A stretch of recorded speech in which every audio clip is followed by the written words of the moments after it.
Sejam todos bem-vindos a mais um episódio da nossa Tribo do Bem.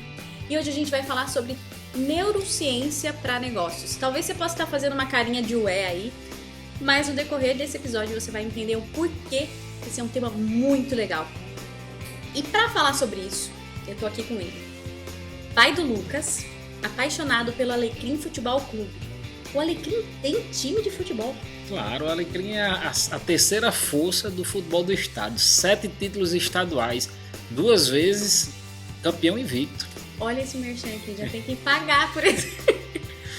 Nas horas vagas, ele só quer estar feliz em família. Ele é professor adjunto da UFRN, graduado e mestre em administração e doutor em ciências sociais, coordenador da especialização em neurociências aplicada aos negócios na UFRN.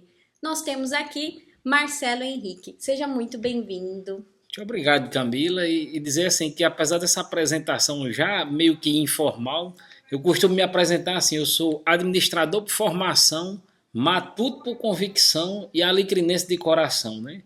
Eu sou administrador por formação, eu digo matuto por convicção que apesar de ter nascido em Natal, minha família, por parte de mãe, é de Jucurutu. Eu tenho 85 primas em Jucurutu por parte de mãe e 85? E uma prima por parte de pai em Natal. Você vê o poder da televisão, né? Na década de 90. Neurociência explica, hein? Muito legal. E vamos começar, porque quando a gente fala de neurociência, eu nunca pensei em neurociência para negócios. Parece um pouco distante. Mas como que isso pode transformar a forma que a gente faz negócios, que a gente lidera, que a gente vende? Como que isso pode funcionar, Marcelo? Eu costumo iniciar um debate como esse, né? Um diálogo como esse, lembrando de uma frase de um escritor norte-americano chamado Simon Sinek, que ele diz: 100% dos seus fornecedores são pessoas, 100% dos seus funcionários são pessoas, 100% dos seus clientes são pessoas. Se você não entender em profundidade de pessoas, você não entende de negócio.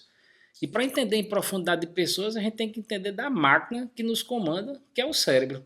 86 bilhões de neurônios ao nosso serviço, né? Se vocês estão raciocinando nesse momento, se vocês estão me compreendendo, se vocês estão ouvindo, né? Se vocês estão respirando, né?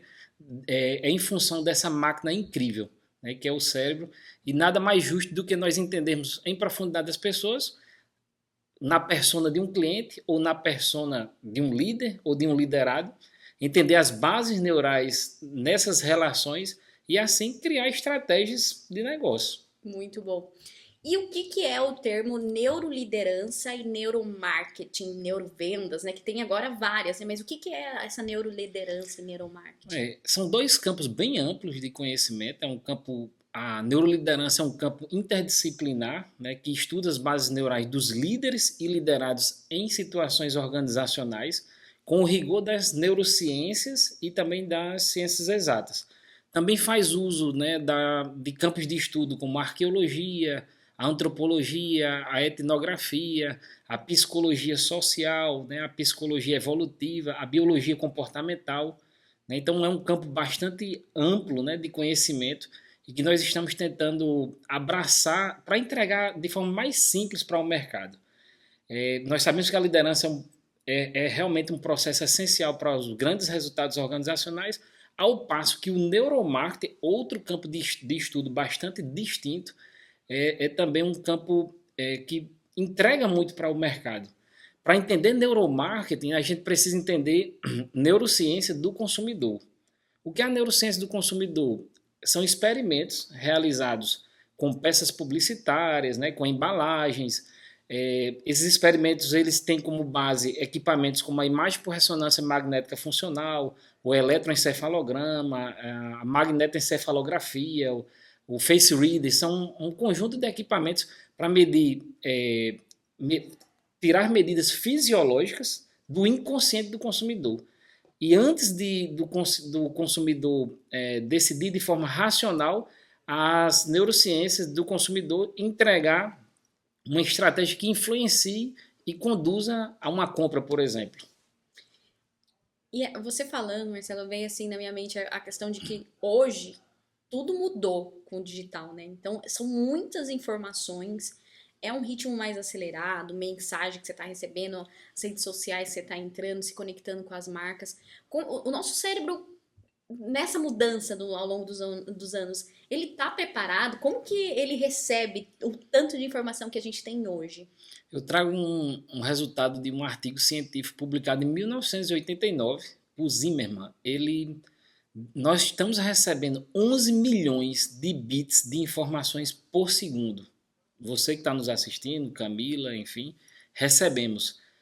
Qual a porcentagem que você imagina que nós processamos racionalmente? Isso acho minúsculo. Minúsculo.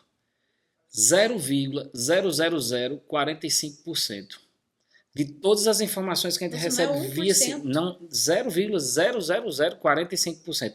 Nós só processamos de 16 a 50 bits.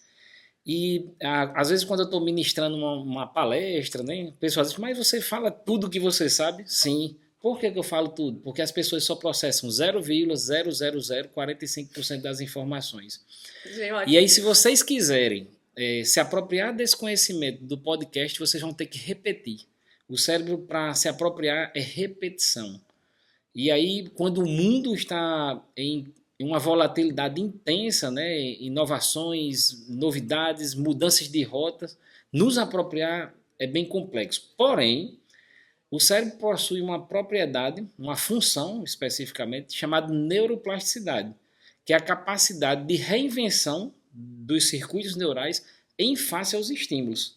Então, se você se dedicar muito a uma atividade, a uma mudança também, com atenção, com foco, com repetição, com abstração, com diálogo sobre a mudança, se você se dedicar muito, seu cérebro ele vai criar novas circuitarias neuronais e você vai abraçar e você vai falar fluentemente sobre aquele tema, você vai usar aquela técnica de forma fluente com repetição. Então, por mais que eu faça um exercício em específico, vejo todas essas mudanças que estão ocorrendo no mundo, o que nos traz ansiedade, muita ansiedade, quantas ferramentas de IA surgem a cada momento, a cada palestra você descobre vários caminhos a serem percorridos, mas nós temos que ter a sensatez e a sabedoria de entender quais são os nossos caminhos e o que é que nos serve. Sim. Se você não tiver muito claro esse caminho, você vai entrar no campo da ansiedade. A ansiedade vai fazer com que você produza muitos hormônios e excesso de hormônios na atividade cerebral gera diminuição da sua racionalidade. O HD fica cheio. Cheio. E permeado por hormônios, né, é impossível você armazenar, memorizar algo, por exemplo, e você diminui muito a sua capacidade produtiva. Então eu faço esse exercício de quando eu estou me alimentando, quando estão tentando me alimentar de muita informação, eu filtro o que é importante para os meus objetivos e saio um pouco dessa pressão social, profissional, para poder me dirigir às ferramentas que possam me auxiliar. Eu acho que os conceitos das neurociências eles permitem que a gente tenha um caminhar mais sábio dentro do nosso campo profissional. E eu gosto muito de uma frase que diz que o conhecimento é um inibidor das decisões irracionais. Quando você conhece, você passa a se posicionar mais sabiamente, né, no seu campo profissional e, claro, otimiza o processo do alcance dos seus objetivos. Não, excelente. Achei incrível. Marcelo, e se a gente falar agora, vamos tentar puxar um pouco para a parte de neuroliderança, né? Quais as características de um líder que consegue entender os conceitos e aplicar para melhorar, por exemplo, na gestão de times? Porque a gente sabe que o líder tem vários desafios, né? Mas um é já de lidar com pessoas e tem várias questões. O que ele pode fazer pensando no conceito de neuroliderança? Eu penso que, inicialmente, nós temos que nos voltar para dentro de nós mesmos, os aspectos intrapessoais. E quando eu digo voltar aos aspectos intrapessoais, eu tenho que chegar inteiro dentro da organização que eu comando. Se eu saio de casa e na minha casa eu tenho problemas pessoais com familiares ou problemas financeiros, esses estímulos externos eles vão orquestrar de forma desordenada, totalmente desordenada, a minha produção química. Nós produzimos mais de 100 substâncias químicas. E nessa produção de mais de 100 substâncias químicas, você chega desordenado na sua empresa, qualquer fato e inconformidade você reage de forma enérgica, negativa. Então nós temos que ter um ambiente agradável no seu ambiente familiar, nós temos que cuidar de si nos aspectos dos exercícios. Quando você pratica um exercício físico, você está produzindo irisina, que é um hormônio que otimiza suas sinapses cerebrais. Eu digo que a gente fica um pouco mais inteligente quando a gente faz os exercícios físicos, porque otimiza as sinapses cerebrais. Quando você faz um exercício físico, você produz naturalmente a endorfina, a sensação de bem-estar. E para quem é muito vaidoso, aí vai uma boa dica, o exercício físico, além de fazer muito bem para o líder, ele também produz uma substância chamada ou abaína, que diminui processos inflamatórios, e também uma substância chamada cloto, que retarda o envelhecimento. Então, exercícios físicos, ambientes socialmente ricos e equilibrados, para você se preparar para estar bem e atuar bem como um líder. Isso nos aspectos intrapessoais, né? No aspecto interpessoal, né, os neurolíderes, que eu denomino, ele precisa ter a capacidade de análise das questões da intencionalidade do outro. Eu sempre pergunto, seria interessante a gente entender se os colaboradores da minha empresa eles possuem motivações maquiavélicas ou simplesmente altruístas? E seria interessante? Seria. E se eu disser a você que é possível nós otimizarmos a nossa capacidade de interpretação da mente do outro, né? E isso não é nada místico, nada místico. Adoro baseado na ciência. Sempre baseado na ciência. Tem uma teoria chamada teoria da mente, Theory of Mind, né? Que analisa os níveis de intencionalidade, né, das relações sociais. E os seres humanos é a única espécie que precisa desse mecanismo neurocognitivo de interpretação do outro para poder lidar com a complexidade social. Porque você chega na empresa e tem alguém querendo puxar seu tapete. Né? Você chega na empresa e tem pessoas que sorriem, mas no fundo estão querendo lhe prejudicar. E dicas muito simples. Eu sempre digo, ser uma boa pessoa é neurocientificamente estratégico. Porque quando você é uma boa pessoa, você pratica atos de serviços desinteressados, você starta uma produção de ocitocina em você e também em quem assiste. Né? As pessoas, quando veem uma atitude altruísta, elas também assistindo, elas também desenvolvem a produção de ocitocina. A ocitocina é produzida numa glândula chamada pituitária ou hipófise, né? E a ocitocina, quando ela irriga o córtex pré-frontal medial, essa região aqui, justamente, e é a região que a gente tenta interpretar qual é a intencionalidade do outro. E claro, além da ocitocina facilitar essa leitura, nós temos também o conhecimento das expressões faciais. Nós somos muito sensíveis, pessoas boas são muito sensíveis a sinais musculares, sobretudo da face superior, de verdade ou inverdade. Olha isso, eu não... Por exemplo, um sorriso, se eu disser, eu e Camila, vamos tirar uma foto agora para a gente postar nas redes sociais. Aí, racionalmente, a gente diz assim, preciso sorrir. Quando a gente diz preciso sorrir para a foto, o que é que acontece? Nós ativamos o zigomático maior, que é esse músculo aqui, ó. E normalmente o sorriso não sai. Agora ela não ativou o zigomático maior. Esse ativou o zigomático e o orbicular. Por quê? Porque agora foi um sorriso genuíno. Que legal! Por isso que vamos tirar uma foto todo mundo. Aí é uma ação racional que não passa pelo giro do cíngulo, que é o processador de emoção real, né? Então, é possível nós identificarmos numa pessoa se ela tem ou não tem uma felicidade genuína pelas expressões musculares faciais, e normalmente uma boa pessoa tem mais facilidade para fazer essas interpretações. Sensacional! Isso eu estou falando de intencionalidade, daquela questão do comportamento do neurolíder, né? Interpessoalmente, né? Falando. Sim. Além disso, claro, o neurolíder ele precisa ter comportamentos que cientificamente são comprovados, né, como sendo mais produtivos para a empresa. Por exemplo, um simples contato visual sincero, um toque na mão que diminui as possibilidades, por exemplo, de estar afrontando e gera ativação de redes neuronais positivas, né? A ludicidade, você ser uma pessoa agradável, divertida, né? Traz a produção de vários hormônios junto aos seus liderados que facilitam o dia a dia, e isso é tudo comprovado neurocientificamente. E atitudes também que inspiram, por exemplo, que geram esperança e compaixão. E a todo momento nós estamos sendo observados, né? Assim, você como um líder, você está sendo observado. E nós possuímos, todos os seres humanos, um sistema que é chamado sistema de neurônios e espelhos. Nós tendemos a copiar pessoas que nos inspiram. E isso é inconscientemente. Inclusive, quando, por exemplo, se eu começar a falar aqui em sono, dizer que nós passamos um dia cansado e de repente eu dizer, vamos assistir um filme, nesse filme tem um ator que está bocejando e a atriz também boceja, eu bocejar, aí o que é que acontece? O sistema neurônio espelho começa a ser ativado e você muito possivelmente vai bocejar. Mas um detalhe interessante, você só boceja se você admirar aquela pessoa. Se uma pessoa que você não gosta bocejar na sua frente, Nossa.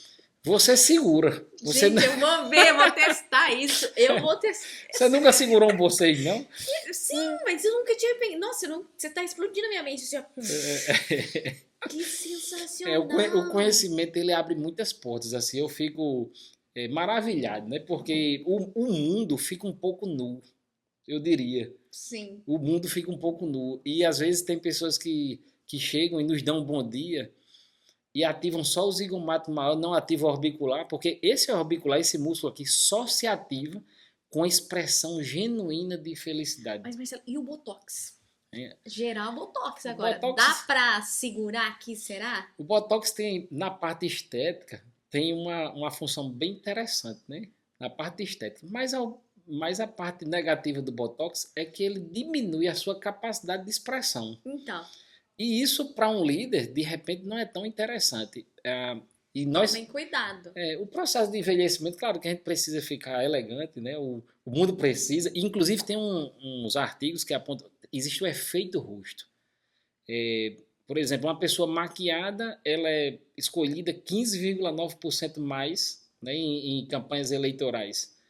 Eu esqueci a porcentagem de um outro artigo, mas é próximo a 59% a 60% rostos que emanam confiança.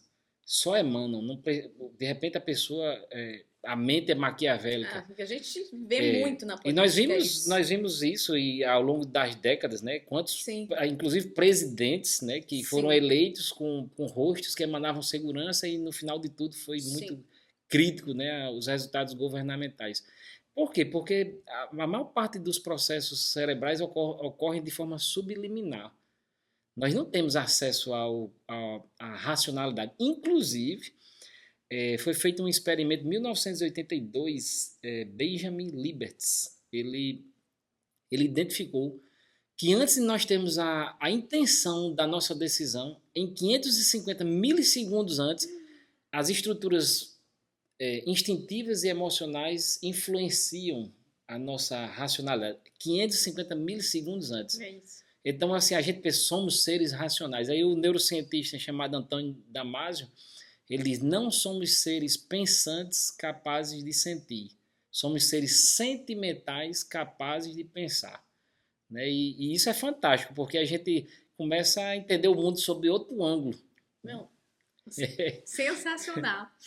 Já pode saber, gente. Eu já ia compartilhar muito esse episódio, mas agora eu vou mandar para pessoas específicas. Gente, muito bom, muito bom. Tô aqui pensando muita coisa aqui, que inclusive que era algo que eu ia perguntar para ti, que você já falou, emoção, decisão, esses gatilhos, como que a gente pode, o líder ser mais eficiente, você já me respondeu isso. Eu queria fazer uma provocação. Na verdade, eu digo em sala de aula. Eu digo sempre em sala de aula, porque muitas pessoas vendem inteligência emocional. Sim. Mas se você for partir do conceito científico de emoção, a gente vai pelo menos fazer uma reflexão. O que é emoção? Emoção é uma reação visceral, o sistema motor visceral, em face a um estímulo. Sim. Por exemplo, Camila está de mãos dadas com um namorado. Aí, aí o namorado aí dá de frente com o ex-namorado. E o seu atual namorado sabe da história. Não bastasse, toca a música que vocês, do antigo relacionamento, tocou a música. Aí você recebeu estímulos sonoros e visuais, e aí o seu corpo, visceralmente, ele reage como sudorese, piloereção, ruborização, dilatação das pupilas. Aí seu atual namorado disse, o que foi? Ele sabendo da história. Aí você diz, nada. Não foi nada. Mas olha só como a emoção é uma reação visceral, é o sistema motor visceral. Você não tem controle sobre uma emoção. E aí quando você parte desse conceito de que não tem controle sobre uma emoção, aí eu mesmo me perguntava, e o que é inteligência emocional? Eu me perguntava. E eu disse, eu tenho que, para não perder porque o nosso sistema racional, ele não entra no sistema límbico, que é o sistema das emoções. Ele não tem a capacidade de entrar e dominar a emoção, tanto é que a gente reage fisiologicamente. Sim. Você escuta uma música que lembra a pessoa que partiu há algum tempo muito especial para você. Aí a sua emoção se materializa numa lágrima. E como é que você controla essa lágrima? E aonde mora a inteligência emocional?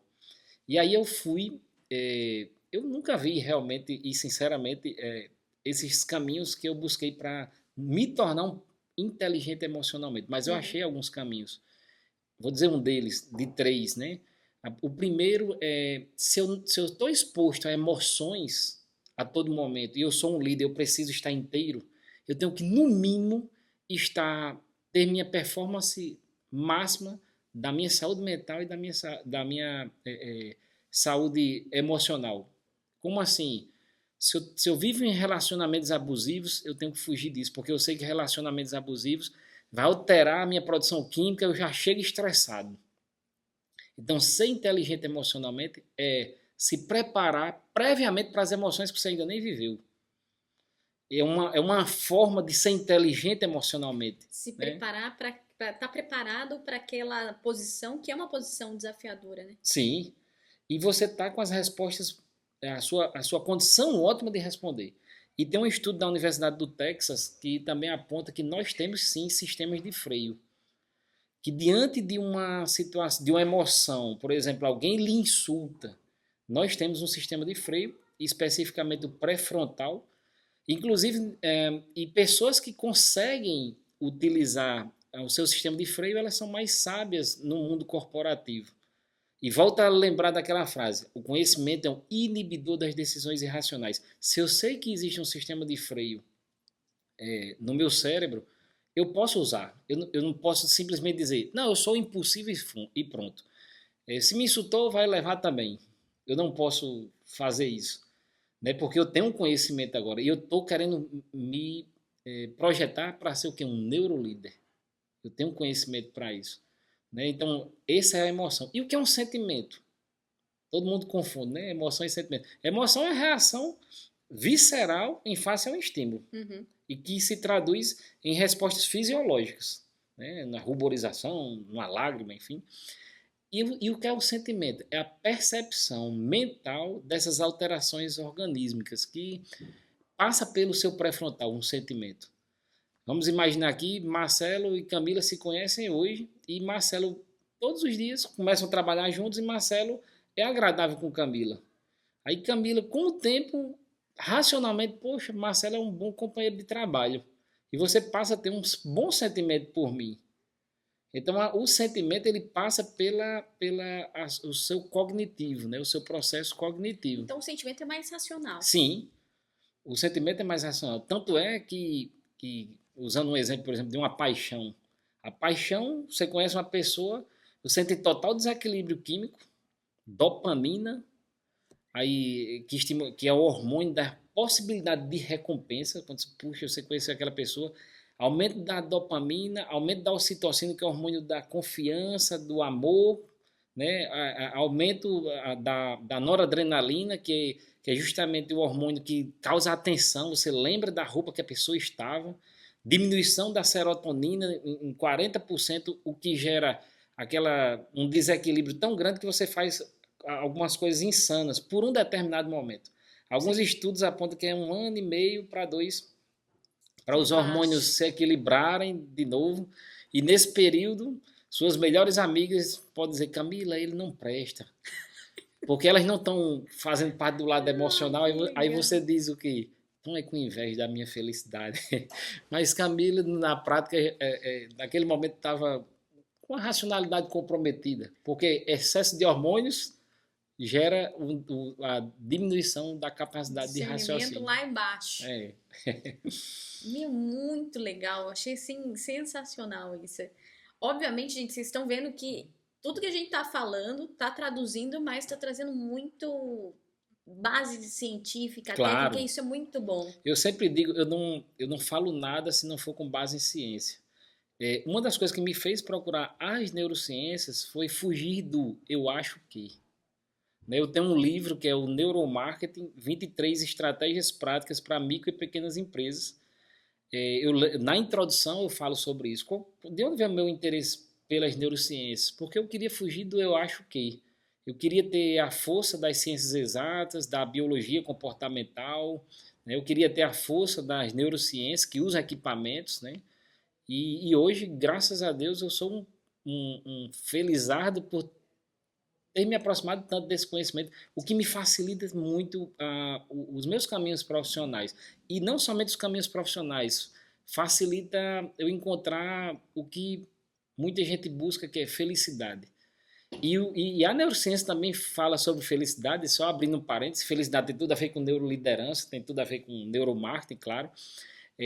Se você analisar, quando a gente alcança um objetivo, você quer muito, as suas células neurais elas respondem energicamente, né? Muita dopamina, felicidade, mas há uma adaptação hedônica. Você começa a se adaptar àquela felicidade e depois vira normal.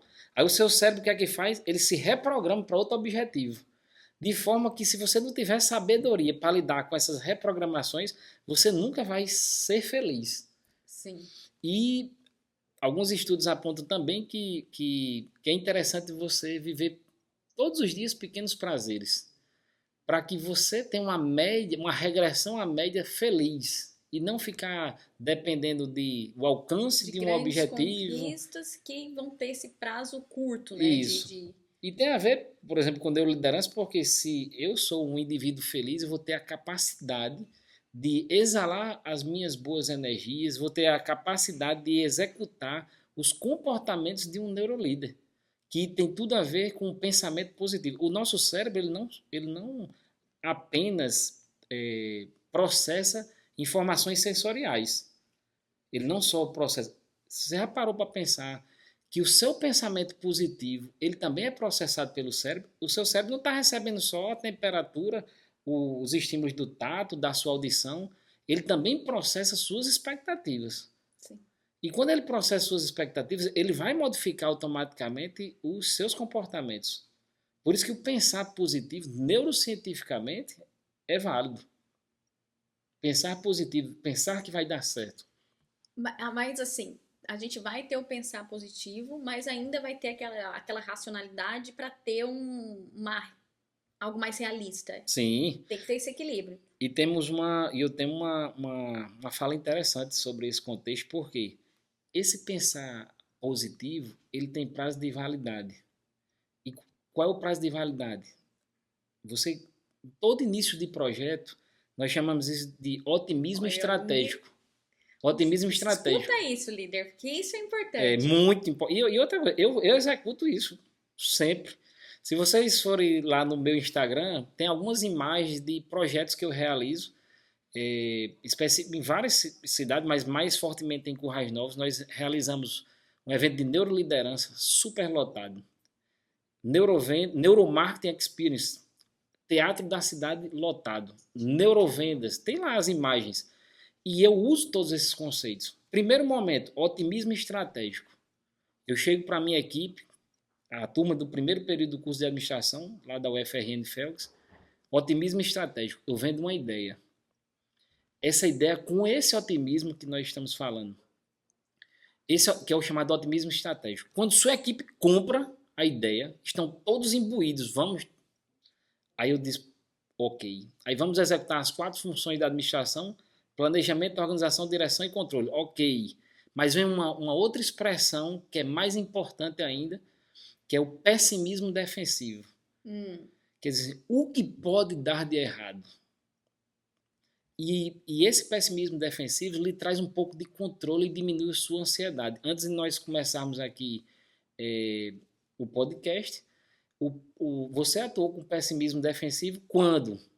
Você diz, ó, o que pode, vamos evitar o que pode dar de errado para entregar o melhor produto para quem está nos assistindo. Isso é bater na mesa, traz ruídos, né? Você trouxe uma série de citações aí sobre possíveis. Isso é o que é um pessimismo defensivo para garantir que cheguemos ao final com um bom produto. Legal. Então, otimismo estratégico, por isso que eu digo que tem um prazo de validade. Depois, pessimismo defensivo, até a realização. Depois disso, pode comemorar. Né? Que eu acho que as ciências nos ajudam ao alcance dos resultados. Né? Muito bom. Aqui, eu queria perguntar de técnica mesmo.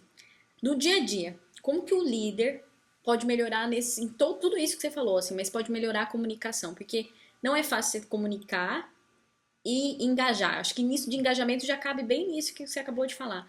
Mas a questão de você conseguir comunicar de forma eficaz. Porque o líder ele tem aquela posição de que precisa ter resultados, que precisa ter os objetivos, precisa cobrar, mas também ele tem que fazer parte do time de uma outra forma, né? Não é só ser chefe, né? Que é o que a gente vê muito, assim. Eu vou um pouco mais além do debate chefe-líder.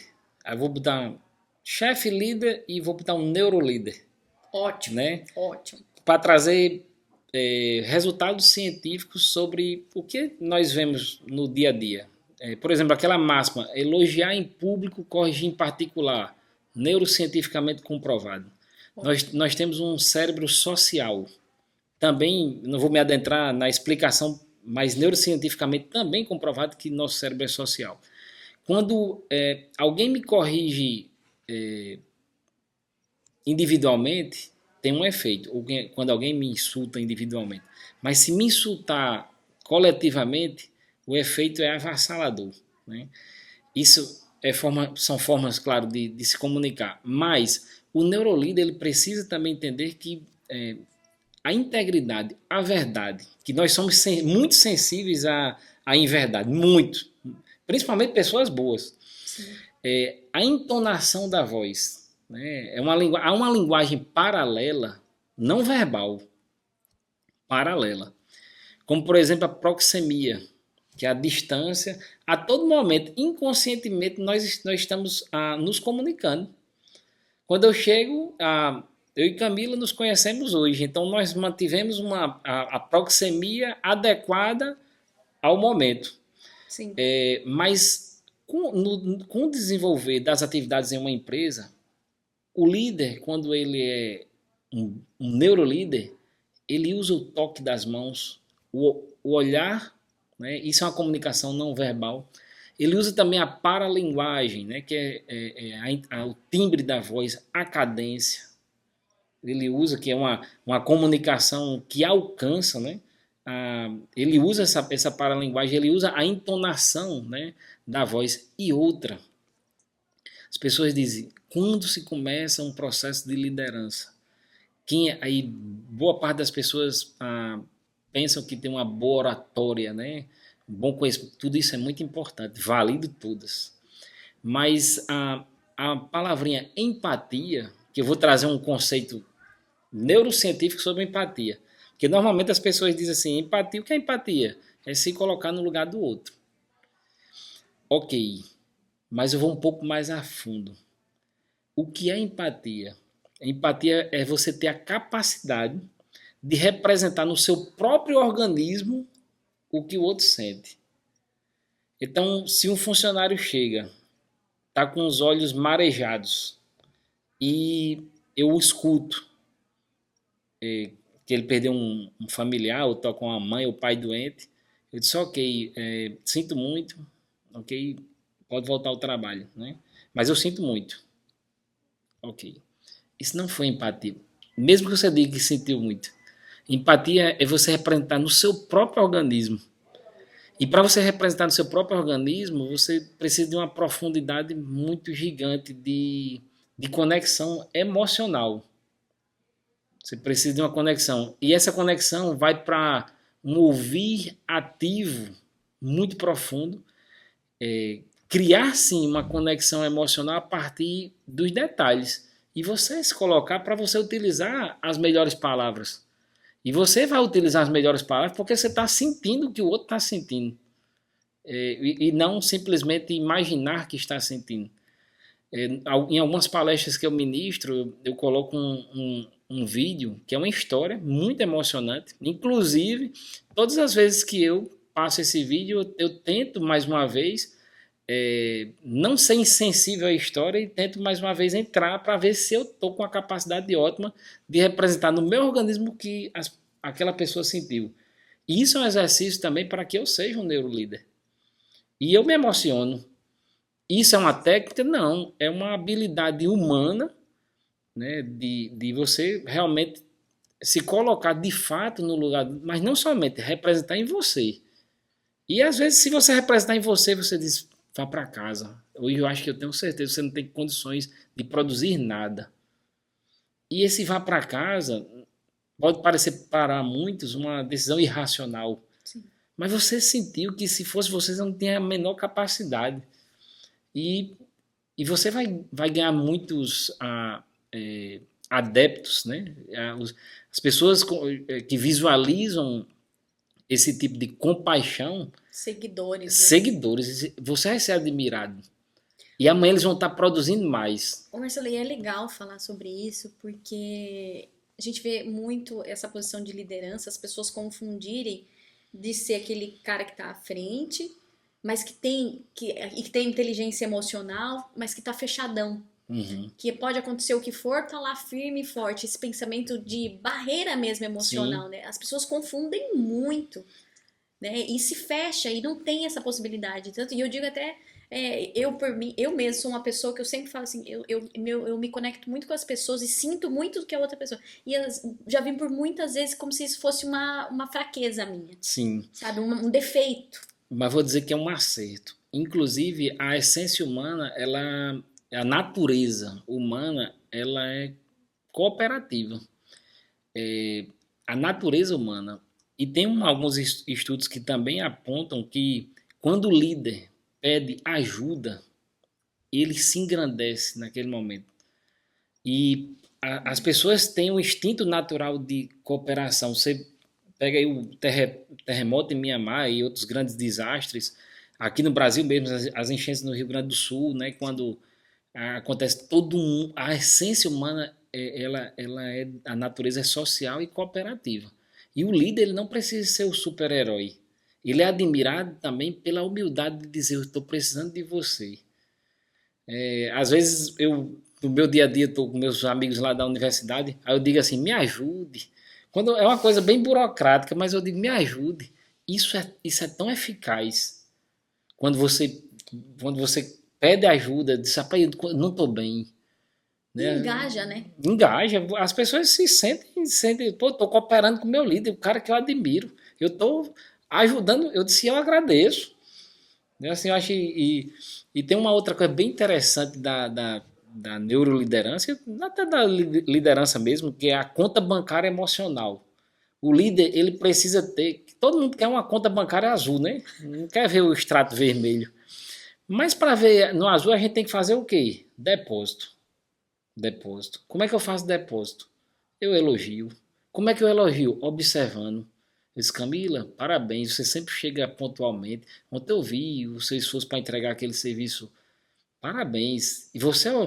E quantas pessoas não têm uma barreira de não poder elogiar? Aí quando você faz depósitos na sua relação cotidiana, Camila falhou ontem. Eu disse, vem aqui que eu vou fazer um saque. Camila, não foi legal, assim. Então, mas como é que fica a minha relação com você? Se eu faço muitos depósitos, só fiz um saque. Vez por outra eu faço um saque. minha relação fica tranquila. Sim. Né? A relação fica tranquila. Pronto, Tamila acabou de ter o quê? Uma emoção. Aí agora ela está tendo um sentimento de tranquilidade, porque passou pelo pré-frontal de que não foi nada, foi só Não uma foi batida na porta. nada, gente, não foi Mas nada. você viu a emoção, o sustinho? Isso aí foi só E uma acontece. explicação neurocientífica do que é emoção e sentimento. Isso foi só um exemplo para É, vocês, gente. exato. Foi tudo planejado aqui. Marcelo, e quando a gente fala de neuromarketing, tem aquelas marcas que são assim, fazem comerciais incríveis, irresistíveis. Como que a gente consegue criar estratégias para que a gente consiga também ativar esses gatilhos no nosso público, De sabe? atração, né? E além pensando de que a gente tem um estímulo gigante, são um monte de competidores passando isso, aquilo. O seu HD fica realmente cheio. Como que a gente consegue um espacinho maior nessa. Muito bem, achei interessantíssima essa pergunta. Eu vou lá no conceito do cérebro trino, de Paul MacLean, um médico neurologista, neurocientista, que ele explicou o cérebro em três partes, né? Complexo reptiliano, sobrevivência e reprodução, sistema límbico, lá no miolozinho do cérebro, que é emoção e sentimento, e o pré-frontal. O cérebro quer inconscientemente cinco coisas: sobreviver, reproduzir, sentir prazer, economizar energia e evitar dor. A gente quer isso inconscientemente. Sobreviver é um dos destaques, né? Se você tiver a 120 km por hora dirigindo e se depara com um caminhão na sua frente, dá tempo de pensar? Dá tempo de pensar? Não dá. Mas o que é que sua mão faz se você estiver dirigindo? Tenta dar uma mexidinha para tentar salvar. O cérebro quer sobreviver. Então, nós desenvolvemos qualquer movimento inusitado ou imagens que fogem da anormalidade atrai a atenção porque eu quero sobreviver. Mas se não é algo que vai me matar, eu já volto e continuo minha rotina. Então, num mundo infinito de publicidades, os primeiros momentos de qualquer peça publicitária, ela precisa chamar a atenção a tal ponto de como o cérebro não estivesse esperando por aquilo. Eu tenho um amigo que ele faz essas peças publicitárias, ele nunca fez a pós-graduação, mas eu uso ele como exemplo. Dois amigos, na verdade. Ele tem um produto que é o feirão de carros. Ele inicia as peças publicitárias dele de forma sempre inusitada. Eu lembro que ele imitava a Joelma do Calypso. Aí ele, eu vou tomar um táxi. Aí, e ele, Depois enfim, eles, não é a Joelma do Calypso, é o feirão de carros. E ele dá sequência. Aqueles primeiros segundos que o marketing digital utiliza em várias Sim. taxonomias, né?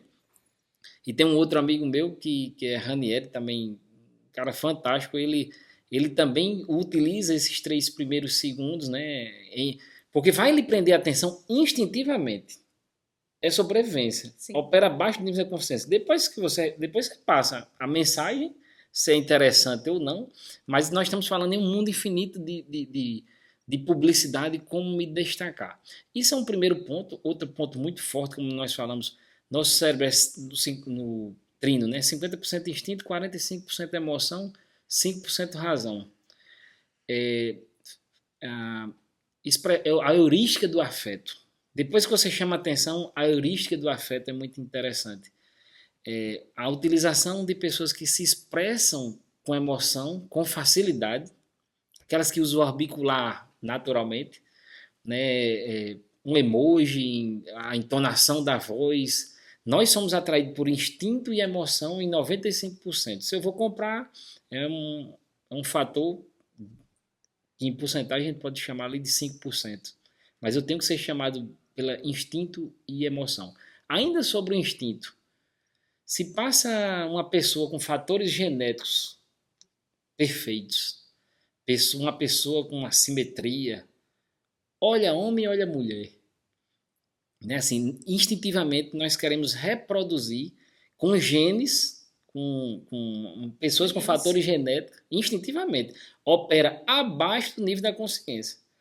Por isso que E há, inclusive, algumas emissoras, quando as pessoas vão participar de realities, né, elas passam por testes de simetria no rosto. Se não forem simétricos, não se coloca porque não atrai inconscientemente o olhar do público. Você Caraca! vê que esses realities, a maior parte dos realities, eles às vezes dão uma misturadinha, mas 80% são homens maravilhosos, mulheres também, né? E há negócios que há uma exigência para um bom resultado de pessoas com fatores genéticos ali atrativos. Porque diminui a racionalidade. Por que diminui a racionalidade? Porque o instinto está sendo alcançado. Lojas de carros de alto valor agregado. A gente não vê pessoas com fatores genéticos medianos, nem Poxa vida, então você está falando que é o nosso é triste isso, mas assim, o nosso natural é querer essas pessoas. a parte reptiliana. Claro que a parte emocional também influencia. Sim. Tanto é que, assim, pessoas digamos assim, de uma beleza mediana, se for uma pessoa agradável, ela vai ter chance também. Se ela conseguir alcançar a alma humana, ela vai ter chance. E outra, nós buscamos pessoas com... Isso parece meio rude, mas é ciência. Os homens buscam fatores genéticos muito enviesados para aspectos de saúde das mulheres. Por exemplo, uma maquiagem, um batom vermelho, um blushzinho dá ideia de saúde porque remete a um rosto corado.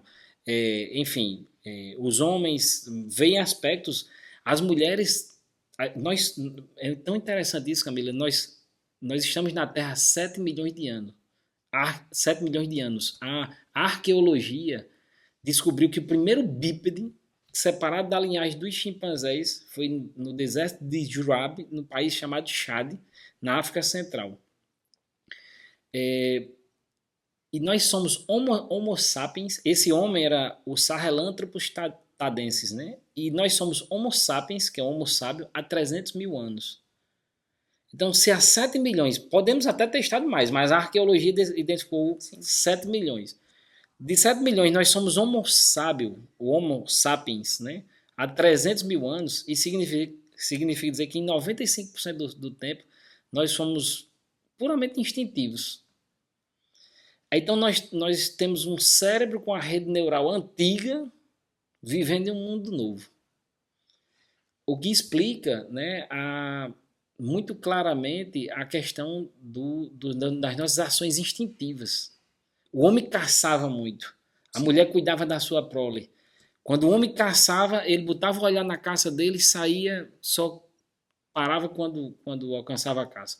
Aí hoje o homem está com a mulher, a esposa dele, mão dada, passa uma mulher com fatores genéticos atrativos, ele faz. Mas aí ele tá quase buscando a morte ali, né? Perfeito. E a mulher, olha como isso é uma verdade. Isso um equipamento do eye tracker identificou com Florata do Boticário. Que o homem, ele olha muito especificamente para a mulher. Né? Assim, para um objeto.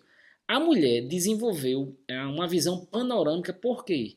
Porque as mulheres, elas cuidavam de suas crias. Então elas ficavam lá para ver qualquer perigo. Então, se vier hoje passar um homem bonito aqui ao seu lado, você vai olhar para esse ponto fixo e diz, que espetáculo. O scanner. O scanner. E tanto é que foi comprovado com o eye tracker que a mulher, ela no mapa de calor visual, ela pega uma peça publicitária, ela olha tudo. O homem olha praticamente para o rosto da mulher. No Florata Emotion, que é um estudo com o uso do eye tracker. Comprovando que nós temos um cérebro antigo, né, com redes neurais instintivas atuando em um mundo novo. E se o principal comprador desse produto, do Florata Emotion, por exemplo, naquela peça publicitária, que era uma mulher e o perfume aqui, for um homem, a peça publicitária está equivocada. Porque o homem passa muito tempo olhando para a mulher e muito pouco para o produto. O simples fato de virar um pouquinho, a mulher virar e olhar assim para o produto já divide um pouco do engajamento, do calor. Sim. E isso é interessante porque as neurociências possibilitam você unir. Por isso que nós precisamos utilizar conhecimento da arqueologia, né? É um universo interessante. Ué, não, é sensacional. E, gente, isso não é pra gente. Que dá um pensamento. Tá passando um filme na minha cabeça aqui, Uhum. tá? Mas isso nos motiva a realmente se dedicar para estudar o perfil do nosso cliente, pensar em campanhas que sejam mais aderentes, pensando baseado em dados e Sim, nessas pesquisas que são muito boas, né? sim. E é interessante porque eu sempre digo para os meus alunos que os resultados da ciência, o meu maior esforço é levar a ciência para o mercado. Traduzir, inclusive agora tem uma turma que é administração de marketing de varejo à luz das neurociências, que nós criamos essa disciplina e eu trouxe 11 artigos científicos para a turma, para eles das melhores revistas, artigos científicos sobre neuromarketing. Eles vão apresentar, mas eu disse para eles, eu quero ao final de todo esse artigo que vocês vão apresentar, introdução, desenvolvimento, quais são os equipamentos, a amostra, eles vão apresentar tudo isso. Disse, ao final, eu quero que vocês transformem todo esse conhecimento em uma frase. Para quê? Não é fácil Para eu isso. entregar essa frase para os empresários. Vou dar só um exemplo aqui. A cada segundo que você olha para um produto, aumenta-se em 0,89% as chances de você comprar aquele produto. Pronto, foi uma frase. Mas para eu chegar a essa frase, eu tive que estudar um artigo de 21 páginas, bastante complexo em outra língua. Sim. Mas eu entrego. E isso me traz, qual é a reflexão que me traz? Eu tenho que criar uma embalagem esteticamente bem elaborada para aumentar o tempo de atenção e aumentar a minha chance de venda. Outro artigo científico traz uma informação. Marcas fortes. Se eu tenho uma prateleira com produtos, commodities, vamos aí, margarina. Marcas fortes atraem o sistema visual humano 2,49 segundos antes da marca fraca. Se eu sou um gerente de uma margarina de marca fraca, eu tenho que me amostrar, como diz o Matuto. Eu tenho que criar um display, eu tenho que criar algo. Porque eu sei que o olhar humano ele já vai para a marca forte. E eu tenho esse conhecimento de um artigo científico publicado. Sim. E se eu sou um gerente comercial de uma marca fraca, eu tendo esse conhecimento, eu vou dar um show. E vou combater o que o cérebro enviesado já faz, já leva, né? Gente, então você já sabe, né? A resposta é que a gente vai ter que precisar de ajuda do Marcelo. Que, gente, são várias coisas, eu tô adorando, de verdade. E, Marcelo, e quais são os erros que o pessoal costuma, com essa parte de neuromarketing, costuma cometer?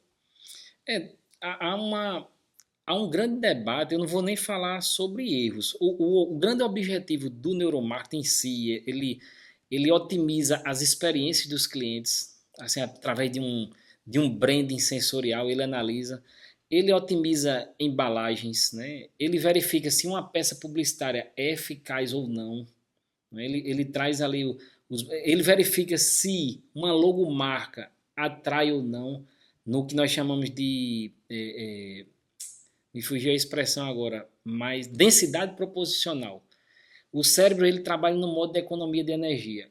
Mas quanto mais informação você botar em uma logo clean, mais vai chamar atenção. Outro dia eu estava vendo uma peça publicitária da iFood, que eu disse isso aí é uma densidade proposicional perfeita. Quero que era a Mona Lisa, o quadro daquela mulher meio fechada, com o olhar meio sério ali.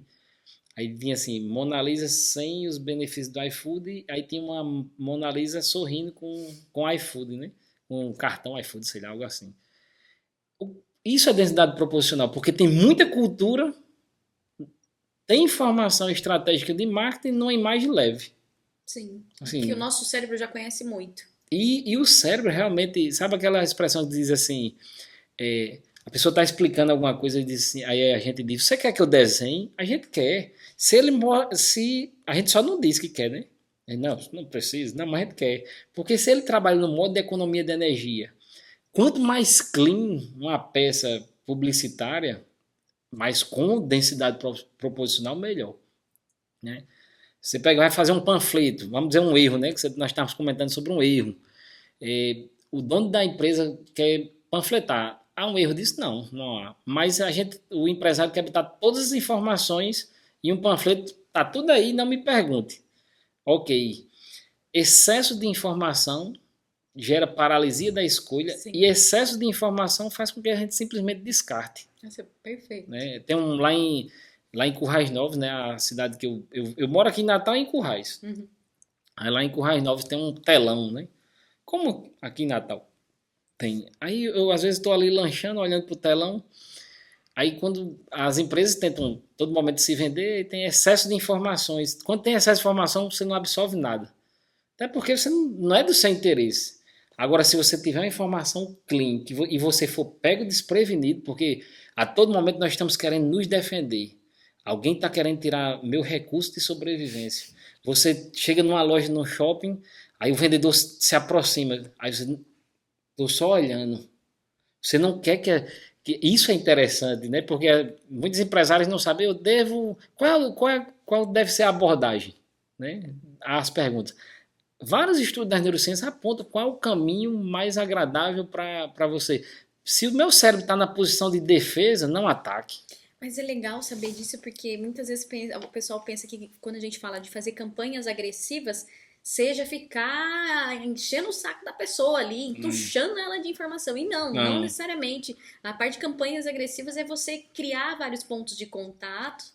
E assim, estrategicamente, que, por exemplo, principalmente uma pessoa que está ali, um cliente frio, né, que ainda não conhece sua marca, não adianta você colocar todas as informações. Não. Mas já passou por um funil, aqueles que já sabem um pouquinho mais de você. Aí você faz um conteúdo que você fala um pouquinho mais, aí você cria mais, coloca mais coisas, né? Mas é muito legal pensar assim. E tem uma situação também interessante, que assim, se o cérebro está na defensiva, você usou uma expressão muito interessante, pontos de contato.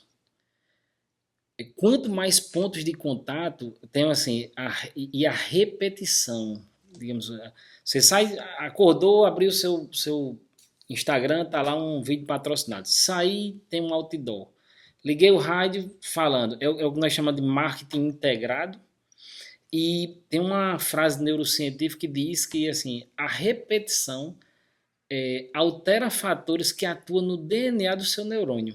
Muito legal.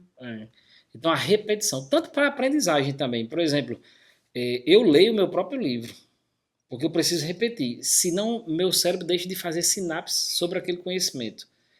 Então, a repetição faz com que eu tenha segurança. Mas no mundo do marketing, a repetição faz com que haja o que nós chamamos de disponibilidade mental. Seu cérebro vai ter... A Camila sentiu fome. Aí você... Qual é a primeira empresa? Não precisa você dizer. Mas não sei se você pode fazer propaganda. Pode. Mas assim, você sentiu fome. Qual é a primeira empresa que veio à sua mente? Essa foi a empresa... Isso se chama disponibilidade mental. E a disponibilidade mental vem tanto desses pontos de contato do P de promoção ou promover, sim, né? Como também das experiências vividas nessa empresa. Por isso que o escopo do marketing, eu digo assim, que o marketing é muito importante para ser destinado a um departamento. Porque o marketing é estratégico. Todos, quando eu recruto um atendente da minha empresa que naturalmente ativa o zigomático e orbicular, ou seja, uma pessoa que expressa felicidade genuinamente por estar servindo, que foi o RH que me fez isso, eu estou proporcionando uma experiência, eu estou gerando disponibilidade mental, e quando as pessoas dizem, vamos para qual empresa? Eu digo, vamos para lá. Aí você diz, as pessoas perguntam, mas por quê?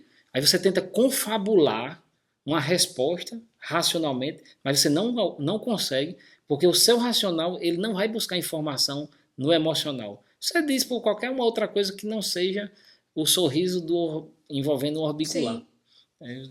Isso é muito interessante. É um sorrisão, gente. Vai numa entrevista já... Mas é legal porque quando a gente pensa, então, do líder, né? Neurolíder, que é esse termo, ele precisa, então, já pensar nessa gestão com esse olhar, né? E não só já olhar para o neuromarketing e já aplicar e entender que é algo que eu sempre falo. A gente tem vários stakeholders, né, envolvidos. E a gente precisa atender. E às vezes a gente não... Algumas pessoas a gente acha que não é stakeholder. E são stakeholders. São. Por exemplo, o nosso time, os funcionários. Você precisa ter uma estratégia para que eles também fiquem satisfeitos, para que eles consigam levar a sua marca. E tudo é estratégia. Camila, eu não falei, até na apresentação não apareceu, nós não nem eu faço parte da gestão de uma empresa familiar aqui em Natal. Eu não sei se desde 1985, chama-se Lavanderia Primavera, né? Na verdade, Lavanderias Primavera são 5 lojas, 3 centros de processamento, faz parte da gestão. Meu pai é o fundador, aí eu e minha irmã. Meu irmão, ele trabalhava com a gente, mas ele hoje é juiz do estado. Mas ele trabalhava com a gente lavava tapete junto. Que legal! Era recepcionista, é uma história bem interessante. Em 40 anos de empresas, sábado passado foi uma das minhas maiores alegrias. Por quê? Porque nós conseguimos voltar os olhos especificamente para a nossa equipe como seres humanos maravilhosos que são.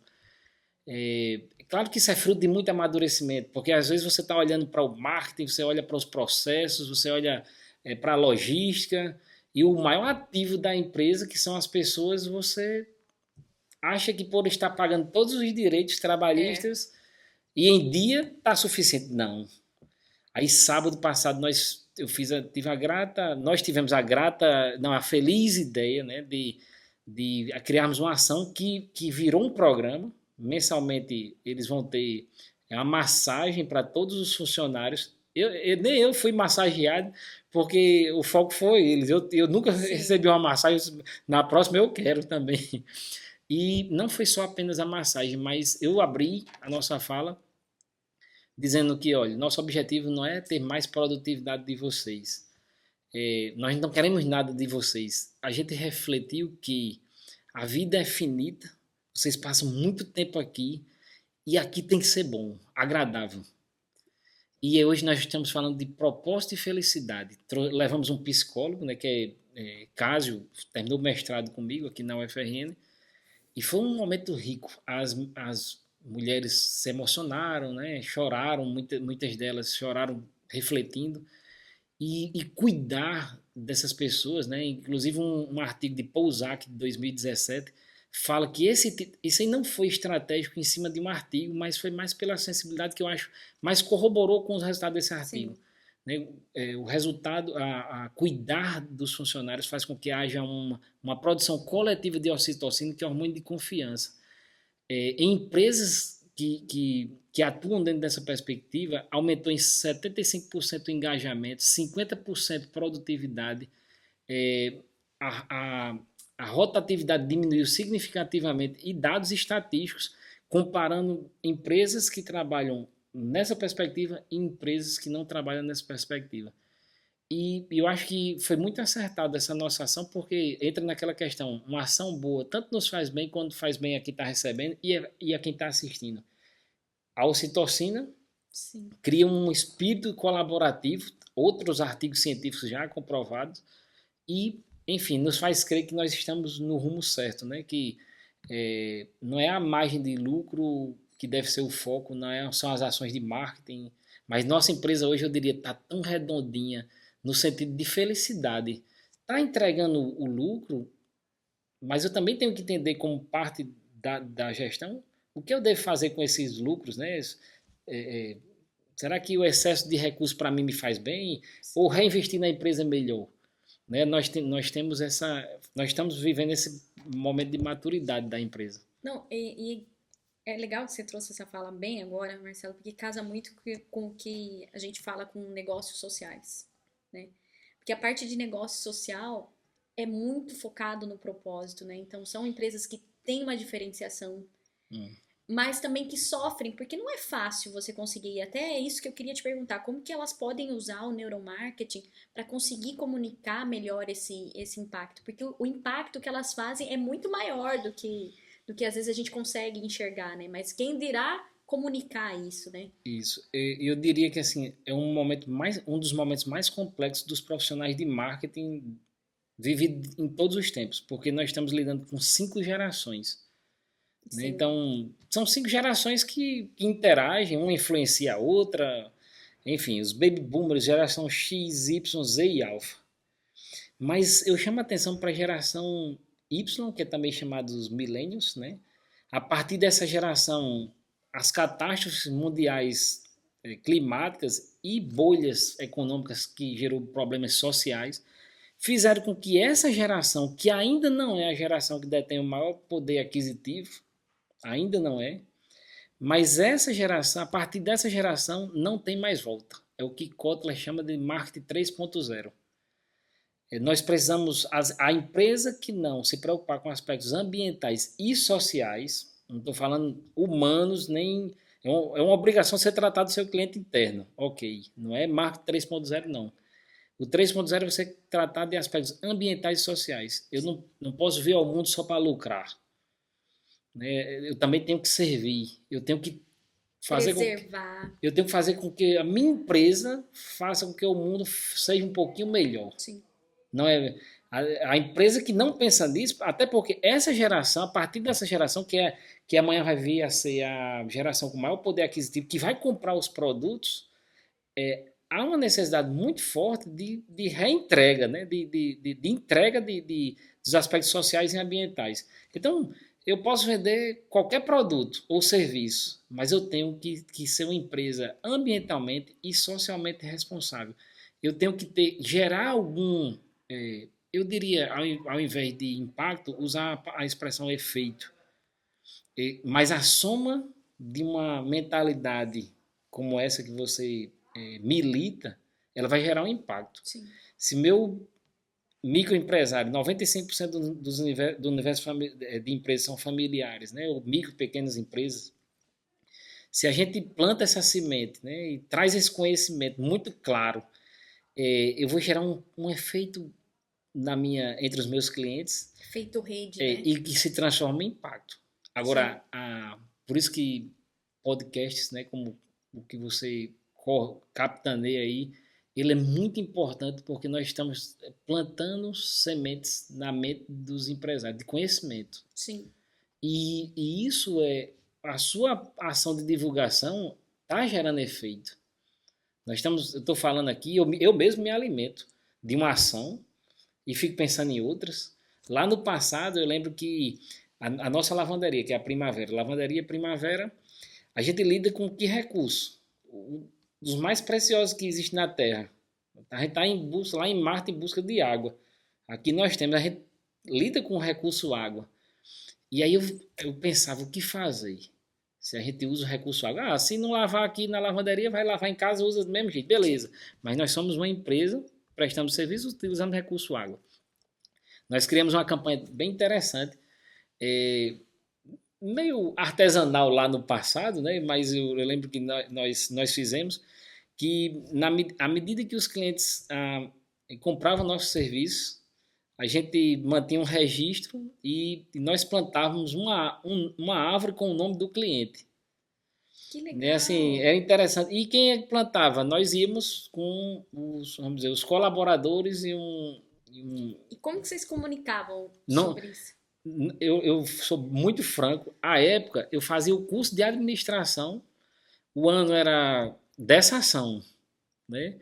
O ano era 2003. Não era, as redes não eram. Não, 2003 era Facebook, não era Orkut, era acho. Orkut, era no máximo.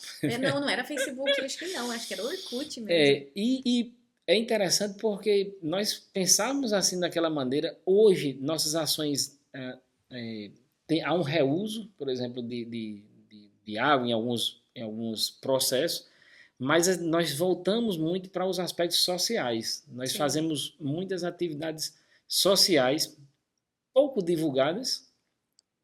Eu acho também que é necessário até para estimular o pensamento. Né? E não é feio você divulgar ações que gerem efeitos sociais positivos, não é? A gente teve um período recente que tem um projeto muito interessante, que é a Alma Lavada. Não sei se você já ouviu falar. Eles dão banho e oferecem uma estrutura de banho para moradores de rua. Sim.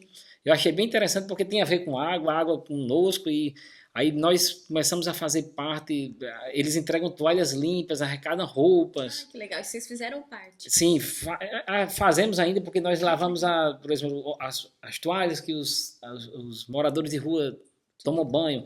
Aí entrega a toalha, entrega a gilete, a Prestobarba, seja a lâmina, né? Entrega sabonete e também roupas.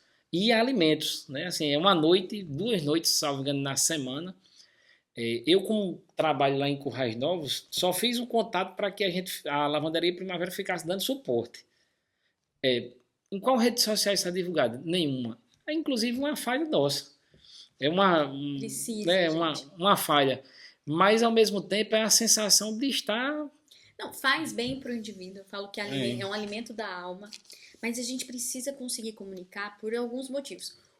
Que eu acho que o exemplo é a melhor forma de educação. Sim. Então, você mostra que você faz, você vai engajar os seus seguidores, seus clientes, eles vão sentir também pertencentes a isso que você está fazendo. 2, você já pode utilizar isso como um meio de diferenciação do que outros. Será que os seus competidores estão fazendo isso?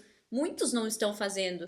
Então, vocês colocarem isso também é legal, porque você já consegue ter essa diferenciação e mostrar, como que é, frisar mais ainda o propósito que você tá... Camila, e você me lembrou um outro, nós também fazemos parte de uma ação que é a Caravana Natal Feliz. Toneladas de roupa. Né? Eles saem a caravana para o interior no Natal com cestas básicas e roupas.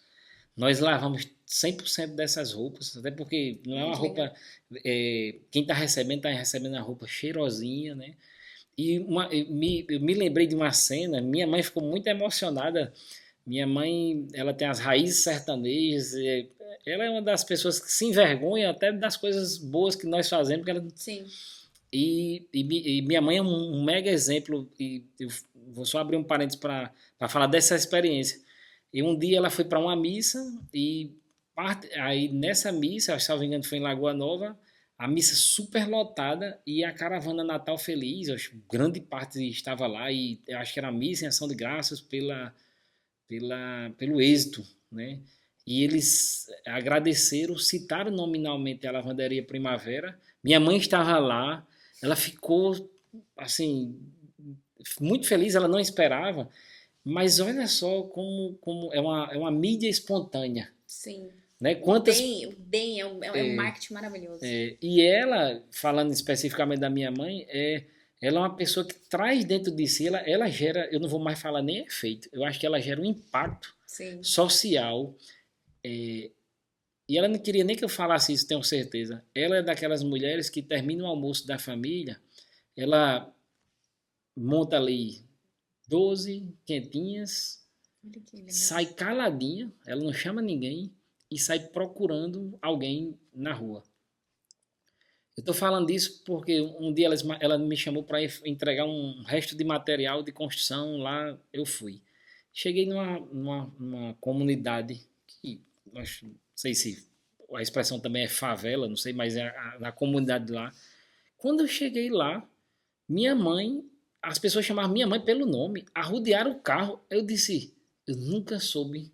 É uma líder. Eu nunca soube das ações dela nesse nível. Eu disse, e assim, que fantástico, né? E como você falou, o exemplo. Aí eu disse, isso é um dos maiores ensinamentos. E outra, encerrando a fala da minha mãe, quando eu terminei o curso de administração, vinha à mente lucro, eficiência. Aí eu comecei, vamos comprar mais tecnologia, diminuir pessoas. Aí minha mãe chegou e disse, Marcelo, se essa empresa não servir para empregar, para mim não serve. Ela disse, não serve. Nenhum livro do curso de administração tinha aquilo. Mas a mentalidade dela era futurista, porque, por exemplo, as bolhas sociais e econômicas são criadas com, não no nosso nível, que somos uma pequena, média empresa, enfim, mas as bolhas sociais acontecem por acúmulo de capital e pouca diminuição de distribuição de renda. E uma mulher de Jucurutu chega e diz isso, né? Se essa empresa não serve para empregar, para mim não serve. Eu amei essa frase. Eu amei essa frase. É isso que eu sempre bato muito também sobre isso, porque, gente, por mais que a sua empresa não seja uma empresa de impacto, que tem um propósito principal para impactar a pessoa social ou ambiental, toda empresa pode ter um braço que tenha essa preocupação. Sim. E isso a gente não vai conseguir mudar. E deve, gente. né? Não, isso... Acredito que a gente está trabalhando em legislação para cada vez isso ficar mais... Infelizmente, a gente precisa tentar obrigar, né? Porque não é tão fácil ainda. A gente tem um trabalho muito grande de educar as pessoas, de conscientizar, de levar. E esse podcast também é um trabalho para isso, sabe? Para que a gente consiga furar a bolha e chegar em algumas pessoas para que a gente possa disseminar mesmo, que é um pensamento do bem, né? Por isso que é tribo do bem, entendeu? A gente precisa conseguir fazer esse trabalho e chegar a mais pessoas, gente. Gente, eu vou ter que finalizar. Pra mim, assim, eu já esperava que seria um ótimo episódio, mas eu não esperava que seria uma aula como foi. Eu quero agradecer muito a sua disponibilidade, a sua abertura quando eu te mandei mensagem de vir. Não é fácil, assim, conseguir uma pessoa com tanto conhecimento e tanta abertura para poder realmente compartilhar aqui, sabe? Então, eu tenho só agradecer, não sei nem que palavra, sabe, você não tem nem a palavra para usar quando você tá grata, assim. Então, muito, muito, muito obrigado, Marcelo. Camila, eu agradeço demais assim, a oportunidade. Como eu disse, o cérebro trabalha no modo de economia de energia. Se deslocar é um gasto de energia, né? O seu tempo, enfim. Mas se nós entendermos qual é a nossa missão, né, no mundo, né? Deixar, inclusive, na mesma filosofia do programa, saber que ao menos uma vida ou uma empresa respirou melhor porque você viveu. E é muito pequeno, é um gasto de energia muito pequeno para os benefícios que nós podemos proporcionar. Quantas reflexões nós não levamos, né? E a partir desse momento. E um conhecimento que vai se perpetuar, né? Um produto que em qualquer tempo, nós estamos no ano de 2025, mas em qualquer tempo esse conhecimento ele pode gerar boas reflexões e, claro, mudar os destinos não só de pessoas, mas como de comunidades, empresários, né? E naturalmente o seu, né? Porque ser bom é estratégico e produz ocitocina, né? Que facilita a leitura do mundo. Eu adorei ele, que ele é todo baseado aqui, ó, segundo tal, eu adoro isso. Marcelo, também me fale como que as pessoas podem te achar. Ele já me convenceu a fazer agora a pós, que infelizmente não vai abrir agora. Só em 2027, a próxima turma, né? Eu quero agora. Mas assim, por favor, fale como que as pessoas podem te achar nos canais, nas redes sociais. Meu arroba, né? É o Marcelo Henrique ADM, né? Não tem tanta coisa interessante, não. Lá, claro, eu exponho as ações dos meus eventos que eu produzo, de ensino, pesquisa e extensão na universidade. Mas o pessoal pode entrar em contato contigo, chamar ele para dar palestra, para falar com ele, sim, gente. A gente precisa colocar o Marcelo para falar mais sobre isso. E Camila sabe que chamou no direct no Instagram, é bem ligeirinho, hein? Funcionou e eu tive o privilégio de estar aqui com você. Muito, muito obrigado, Marcelo. Sem palavras mesmo. E eu quero também agradecer a todo mundo que está nos ouvindo, nos assistindo. É sempre uma oportunidade ter esse tempo de tela para as pessoas, o tempo que ela está ouvindo ali a gente. Então é um privilégio muito grande estar aqui. Quero agradecer ao Sebrae por sempre dar todo o apoio e suporte que é necessário. E convidá-los para continuar nos assistindo, assistir outros episódios. E até a próxima!